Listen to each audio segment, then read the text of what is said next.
तो यह 2010 के आसपास की बात है। इंटरनेट मेरे लिए नया था और उस समय मेरे दोस्तों के बीच वीडियो कॉल्स बहुत प्रचलित थे। एक दिन मेरे एक दोस्त ने मुझे स्काइप पर कॉल किया और हमने कुछ मूर्खतापूर्ण बातें की जिन्हें मैं अब तक याद भी नहीं कर सकता। अचानक मेरा दोस्त एक सेकंड के लिए रुक गया, लेकिन वीडियो बाधित नहीं हुआ। कुछ सेकंड्स के बाद उसने पूछा, तुम्हारे पीछे वह व्यक्ति कौन है? मैंने पीछे मुड़कर देखा नहीं, क्योंकि मुझे लगा कि वह मुझसे कोई बेकार का मजाक कर रहा है।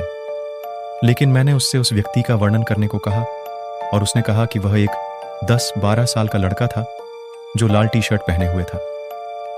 वह मुझसे पीछे देखने की बार बार विनती करता रहा और मैंने आखिरकार देखा। हालांकि जैसा कि उम्मीद थी, वहां कोई नहीं था। यह लगभग 10 साल हो गए हैं और वह अब भी कहता है कि मेरे पीछे कोई था। कुछ दिनों के बाद मैं अपने कंप्यूटर वाली टेबल के आसपास असहज महसूस करने लगा। मैं महसूस करता कि टेबल के नीचे से कुछ मेरे पैर को छू रहा है, लेकिन मैंने इसका कारण चूहों और उलझे हुए तारों को माना। कुछ हफ्तों के बाद मेरी मां ने कहा कि वह रसोई में चीजें अपने आप हिलती हुई देख रही हैं। मैंने उस पर विश्वास नहीं किया जब तक कि एक दिन मैंने एक गिलास को अपने आप हिलते हुए नहीं देखा। यह ऐसे बज रहा था जैसे इसके अंदर कुछ फंसा हुआ है, जबकि यह उल्टा पड़ा था।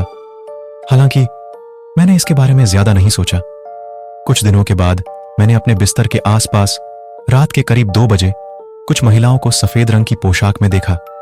यह नींद में लकवा, स्लीप पैरालिसिस हो सकता था।